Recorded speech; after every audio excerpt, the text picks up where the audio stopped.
Bine v-am găsit, dragii mei, din Zodia Pești, oriunde v-ați afla.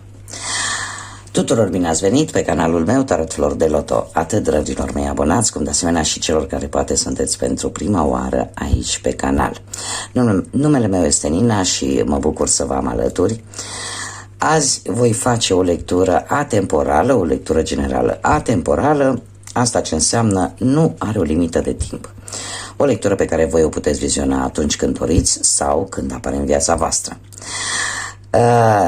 Trebuie să vă spun, dragilor, că sunteți stăpânii propriei voastre vieți, așa că voi vă construiți propriul vostru viitor. Luați decât acele informații care rezonează cu voi, iar restul lăsați-le să zboare în univers, pentru că sigur sunt pentru alte persoane din Zodia Pești. Desigur, puteți completa această lectură vizionând celelalte zodii care pot reprezenta pentru voi ascendentul, Luna sau Venus sau oricare altă planetă din cartea voastră astrală și care îți poate aduce mai multe informații, mai multe mesaje care pe tine te-ar putea interesa. Înainte de a începe lectura propriu-zisă, trebuie să vă mulțumesc tuturor pentru comentariile frumoase, pentru sugestii, pentru like-uri, dar mai ales pentru simpla voastră prezență la fiecare lectură pe care eu o public. Așa că mii de mulțumiri și mii de binecuvântări pentru voi, dragilor. Haideți să începem și am ales să încep cu această lectură cu aceste cărți astrologice. Și haideți să vedem ce avem. Avem Zodia Săgetător,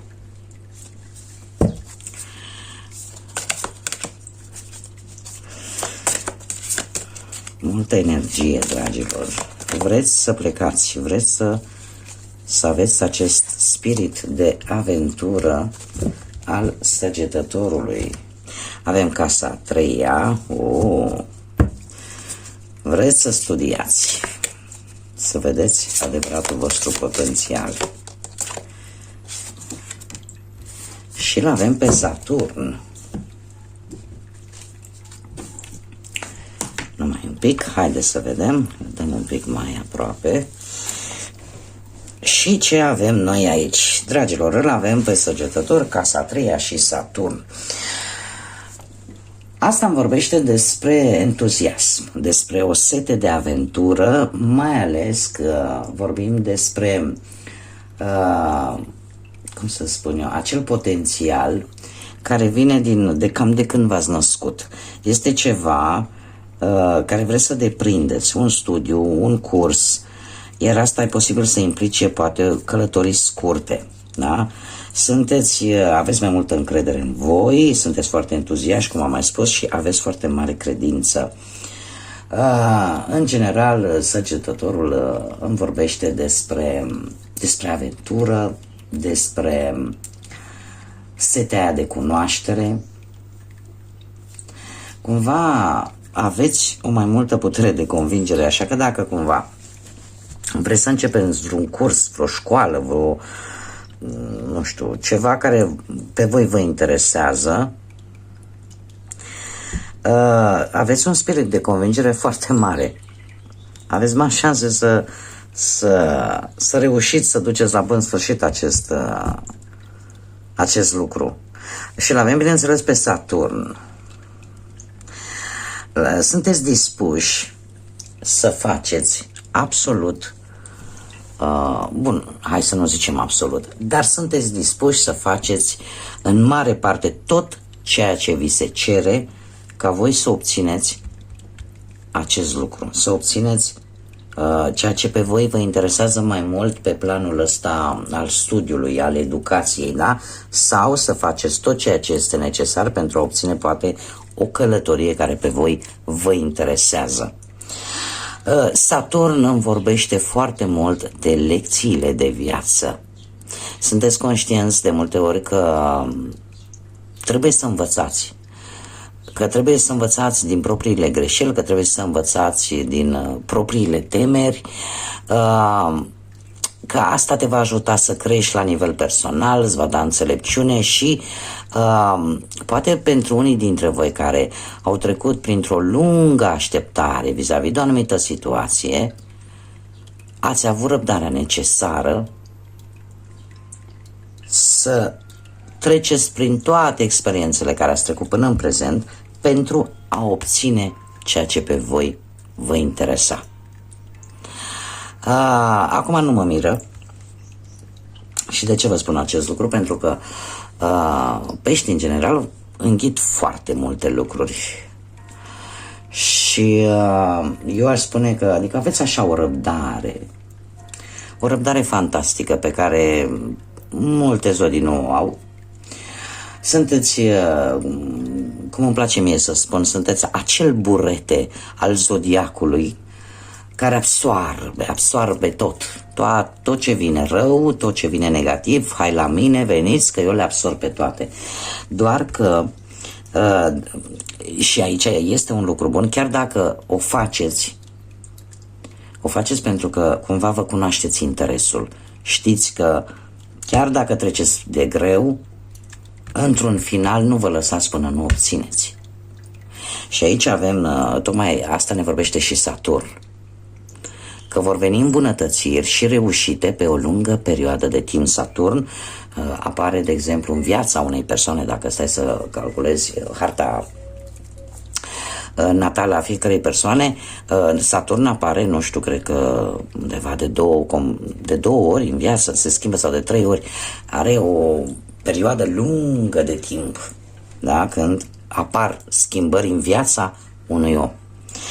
Așa că, dragilor, aveți energie, o energie bună care vă dă putere, vă dă încredere și foarte mult entuziasm ca să reușiți, după o lungă perioadă de timp, să reușiți ceea ce voi v-ați propus și care poate fi legat de un studiu sau de o călătorie, pur și simplu, de o aventură. Haideți să vedem ce ne spun și zânițele, ce mesaj au pentru voi.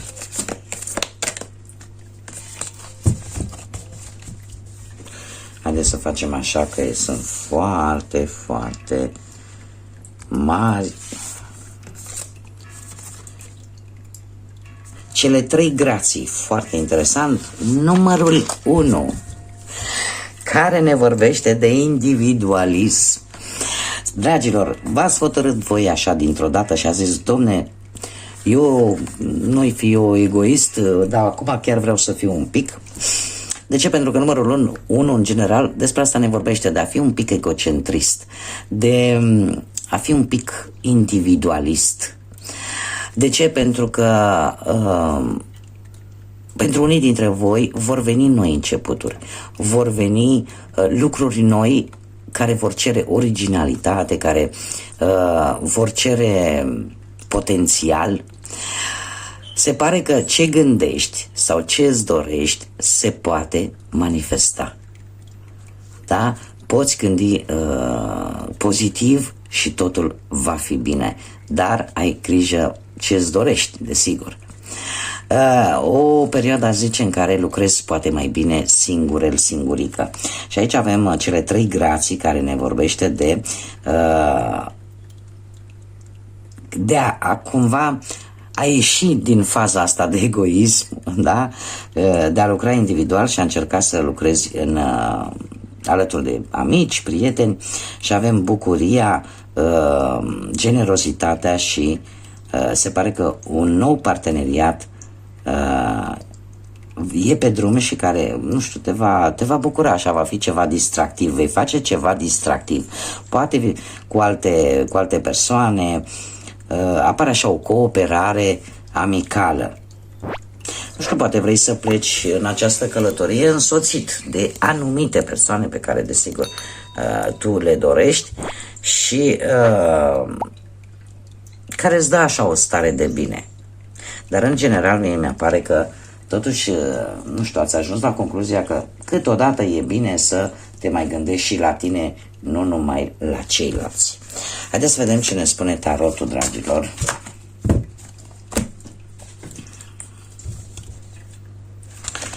Ia uite, am pus mâna pe mesaje, nu, alea vor veni mai târziu. Haideți să vedem ce ne spune tarotul. Stăteam să mă gândesc, sunt persoane care de multe ori primesc mesaje, și aici și pe TikTok, care îmi spun: Doamnă, că, de exemplu, dau un exemplu acum, da? Eu sunt din Taur. Eu sunt din Taur, dar eu cred că sunt la coada Taurului, că mie, uite, nu merge bine, nu se întâmplă ce se întâmplă. Acum trebuie să vă spun un lucru. În afară de faptul că este totuși o lectură generală, și dacă n-am vorbit de lecturile de tarot, în general, nu există cu literă de lege că dacă te afli în zodia Taur sau Pești sau în oricare altă zodie, e musai să ai exact aceleași caracteristici pe care zodia le spune. Poți să ai unele, dar dacă, de exemplu, ai un ascendent într-o zodie de apă, de exemplu, da? Cumva lucrurile se schimbă, sau dacă planetele sunt în alte zodii decât cele de pământ, iară ceva se schimbă. Dacă îl avem pe, de exemplu, pe Chiron, care ne vorbește foarte mult de destin, acolo iară se schimbă. Așa că tocmai de aceea și aceste lecturi, și sunt sigură că nu numai la mine ați auzit probabil și pe alte canale și de la alți tarotiste, care spun, domne, e o lectură generală. Nu pentru toată lumea este. Cărțile surprind anumite energii. E posibil ca, poate cel puțin pentru doamna care mie mi-a dat mesajul, să nu fi fost pentru ea. Sau mai am eu o vorbă. Dom'le, degeaba am mai dat eu exemplu ăsta cu Dumnezeu și cu omul sărac care îi cerea, vreau să câștig la loto și azi așa, mâine așa, și la un moment dat Dumnezeu zice, du-te mă și lămurește omul și spune acolo care-i treaba. Și a venit Sfântul Petru și a spus, păi, dar cum vrei tu să câștigi la loto dacă tu nici măcar nu joci? Adică Dumnezeu poate să-ți dea șanse, dar nu-ți bagă și în gură. Așa că sunt situații în care șansele vin în viața noastră, dar din teamă, din ce vreți voi, nu mai dau alte exemple că nu vreau să spăr pe nimeni, cumva nu profităm de acele șanse și de acele oportunități și pe urmă stăm și ne întrebăm, dar de ce mie merge rău și lui Cutărică îi merge bine? Păi ce să vezi, el a profitat de șansa care a avut-o. Bun, dragilor, am încheiat această paranteză, așa o mică bârfă. Haideți să vedem, avem lumea, avem marele preot, avem turnul, avem un 8 de cupe, un 4 de bâte, un cavaler de spade, 9 de cupe, cavalerul de bâte, 2 de bâte și ultima carte, pusnicul. Exact ce v-am spus. De aici apare și individualismul ăsta. Dar haideți să o luăm cu începutul, dragii mei. Situația actuală e, avem lumea, sunteți în plin proces sau deja poate ați încheiat ceva, o situație, o problemă pe care voi ați avut-o, ați finalizat-o. Cum am mai spus, unii se pot pregăti de o călătorie și o călătorie chiar la distanță, destul de departe de locul în care voi vă aflați în acest moment. E posibil de asemenea să fi făcut poate, nu știu, să fi vândut, să fi cumpărat ceva de la distanță, un obiect de valoare, plecând de la o proprietate până când la orice alt obiect de valoare. Alții, de exemplu, își vor da încet seama că au reușit să depășească anumite dificultăți financiare și un pic încet vine o stabilitate. Poate alții dintre voi, nu știu, tocmai ce ați finalizat, poate o nuntă, o logodnă sau pur și simplu te simți că ești iubit, te simți că ești protejată și unii dintre voi poate chiar ați cunoscut pe cineva care v-ați dat seama că va avea un rol important în viața voastră și e posibil să stea să se gândească în acest moment dacă nu cumva ar trebui poate să se mute cu persoana care vă interesează pe voi. Lumea de asemenea vine și cu bucurie, vine cu un final favorabil pentru voi. Acum, ce ar putea să fie împotriva așa? Avem un mare preot, o persoană din zodia Taur, care este cu un pic tradiționalistă, care respectă foarte mult tradițiile. Acum, dacă vorbim de, poate de o nuntă, să zicem, sau poate chiar de un botez, da? Pentru că ne poate vorbi de asemenea și de venirea pe lume, poate a unui copilaș, există cineva aici care se pune cu partea dorsală în ușă și zice, domne, nu, dacă nu se respectă regulile astea, nu se poate.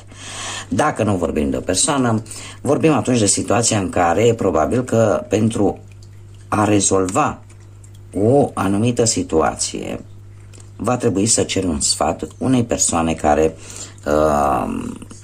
îți dă sfaturile cele mai bune în general și care aș zice eu că simțiți nevoia să faceți ceea ce este corect. Și dacă cumva nu găsiți soluția, veți apela la cineva de încredere. Acum, ce gândiți voi vis-a-vis de această situație? Ce să gândiți voi? Voi gândiți stabilitate, voi gândiți că vreți să, cum să spun eu, să trăiți viața într-un mod cât mai stabil și cât mai frumos. Patru de bâte ne vorbește foarte mult de întâlnire, de celebrări, mai ales dacă ai trecut prin momente foarte grele, cumva e timpul să te bucuri, e timpul poate să-ți iei o mică vacanță care să te repare așa, sau să petreci mai mult timp poate cu prietenii, cu familiarii, sau să schimbi locul, de ce nu? Așa că la asta te gândești, poate la o mini-vacanță, sau te gândești cumva să ieși din starea asta de disconfort pe care probabil unii dintre voi ați avut în ultima perioadă. Ce este ascuns și nu știi? Și avem un cavaler de spade, care vorbește de semne de aer, balanț, gemeni, vărsător. Acest cavaler de spade vine cu o gândire, cum să spun eu, ce nu știți, eu aș spune că este cineva care are un plan foarte bine gândit și vrea să concretizeze ceva, mai ales la nivel material.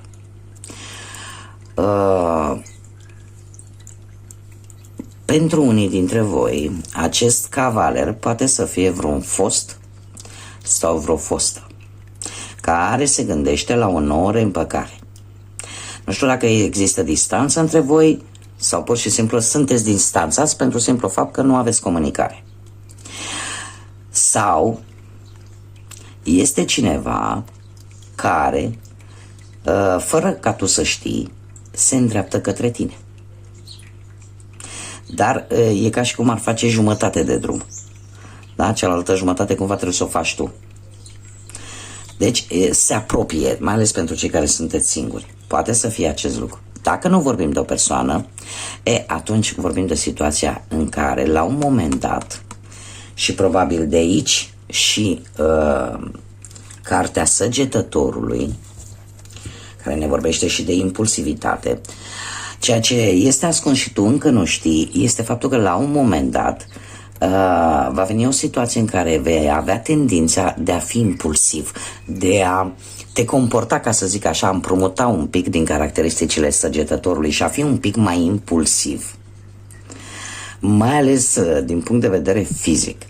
Așa că ar fi bine să te menții cât mai echilibrat, cât mai echilibrată.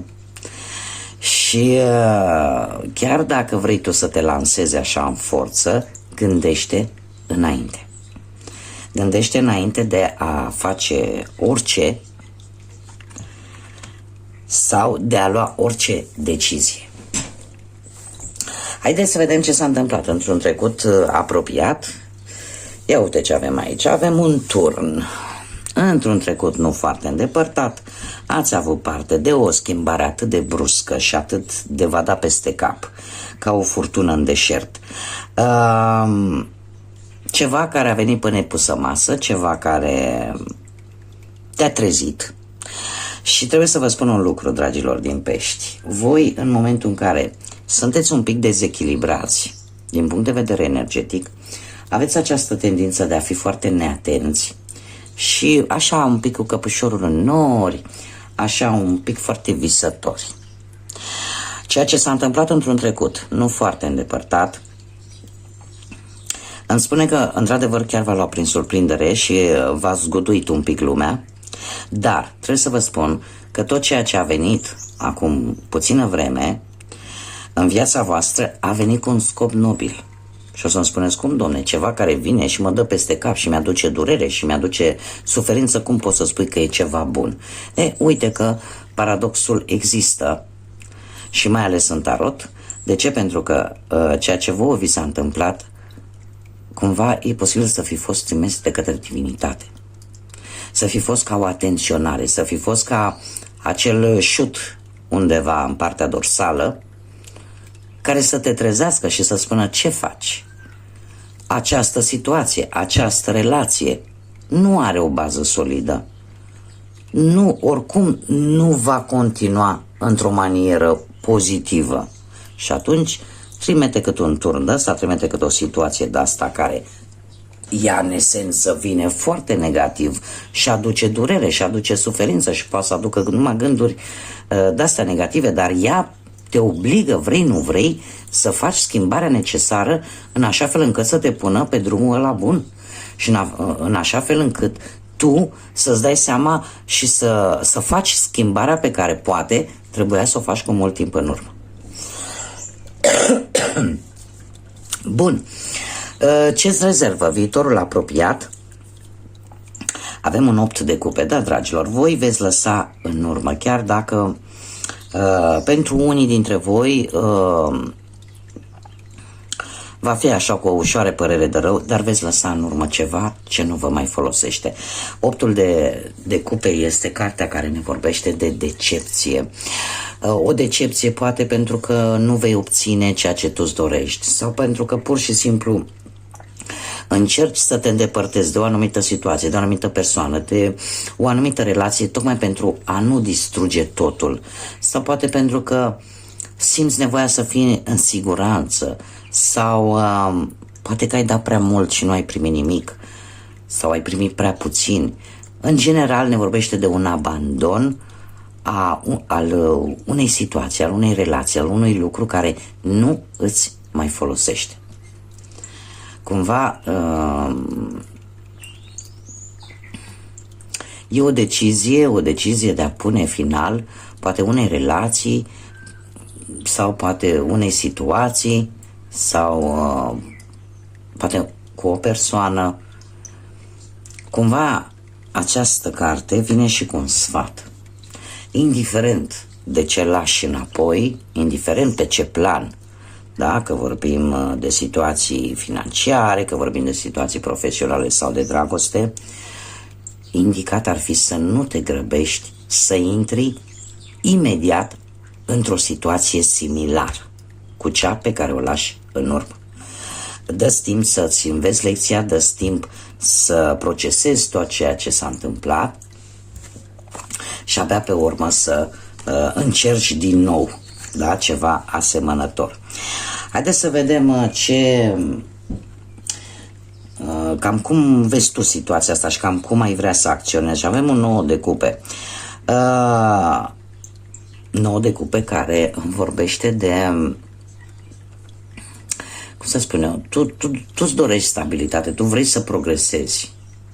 Și probabil că vei vrea cumva, nu știu, pe plan profesional poate să te extinzi dacă ai propria afacere sau să obții acea avansare care îți era necesară. Cert este că avem un cavaler de bâte și un 2 de bâte. Zodii de foc, berbec, leu, săgetător, care împreună cu acest 2 de bâte îmi vorbește de cineva din familie care te va pune într-o dilemă. Poate să fie cineva din familie sau poate să fie chiar perechea ta, zodiile de foc, cum am mai spus, berbec, leu, săgetător, dar care cumva îți va forța un pic mâna și te va pune într-o situație în care să ieși din zona ta de confort și să încerci să rezolvi. De asemenea, doiul de bâte îmi vorbește de specializări sau de călătorii pentru a te specializa în ceva, pentru a face un curs, pentru a avansa. Iar dacă vorbim de dragoste, aș spune că cumva știi exact ce trebuie să faci să îmbunătățești o relație, poate cu cineva dintr-o zodie de foc, care poate să fie perechea ta, poate să fie nu știu, cineva de la muncă, da? Îl adaptați în funcție de situația voastră. Iar acest cavaler de bâte te poate ajuta să obții ceva la nivel personal și care să-ți aducă așa o stare de bine. Care ar fi concluzia acestei lecturi? Și avem pusnicul. Chiar vreau să mă uit că nu vreau să-mi joace memoria feste. Ia să vedem. Că vorbeam de Saturn. Vorbeam de Saturn și de faptul că tot ceea ce trebuie tu să înveți. Și avem, ca și concluzie generală la această lectură, avem pusnicul care ne vorbește exact de experiențele trecutului și de acea introspecție în interiorul nostru, în interiorul fiecăruia dintre voi, în care cumva simțiți nevoia de o perioadă în care să vă reculegeți. O perioadă în care simțiți nevoia să vedeți exact cum s-au desfășurat lucrurile și ce ai învățat din ele. O perioadă, avem semnul Fecioarei, poate rezonează cu unii dintre voi, dacă nu în această carte, posibil în restul de cărți, să vă spună ceva, zodia Fecioară.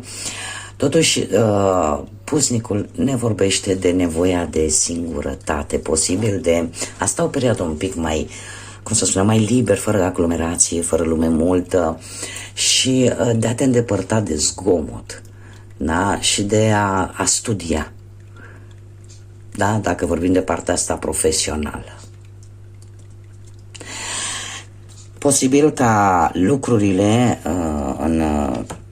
în următoarea perioadă să nu se miște atât de repede pe cât v-ați dori voi, dar ele merg în timpul lor divin.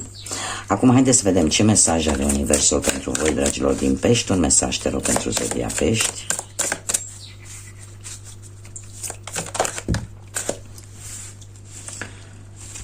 Măi, câte sunt aici? Haideți că le luăm pe toate trei. Zice așa: trăiește-ți viața la potențial maxim. Lasă acea necesitate de a obține aprobarea celorlalți. Trăiește, trăiește fiind atentă la propriile tale așteptări și la nimănui altcineva. Nu te mai vinde pe puțin. Continuă să te ridici și să mergi înainte, pentru că poți. Al doilea mesaj, da? Poate din cele trei mesaje, fiecare aveți câte, undeva vă regăsiți. Într-o relație sau în relații, cel mai mare gând ar trebui să fie aceea de a fi consistent. De fiecare dată când cineva te uită și nu este constant cu tine, iar tu îi dai permisiunea să te rănească din nou. Faptul că tu ierți pe cineva care nu este constant cu tine, da? Nu este la fel cum ești tu cu acea persoană, de fapt tu îi dai permisiunea să te rănească din nou. Tu meriți mult mai mult. Cumva să nu mai permiți acelor persoane care de fiecare dată de câte ori greșeau, tu probabil că îi iertai și în momentul ăla, de fapt, tu le dădeai permisiunea să te rănească din nou. Și ultimul mesaj ne spune așa: doar pentru că ceva nu s-a întâmplat chiar acum, asta nu înseamnă că niciodată nu se va întâmpla. Timpul divin, exact ce vă spuneam, timpul divin este în joc, ai răbdare și ai încredere în acest proces. Bun, dragilor, mesaje înțelepte, mesaje care au și logica lor. Eu sper că am reușit să vă aduc așa un pic de lumină în suflete și în gânduri. Vă mulțumesc pentru atenția voastră și vă doresc să aveți multă lumină, multă iubire, multă înțelepciune și multă energie pozitivă. Până data viitoare când ne vom revedea, să fiți iubiți, dragilor!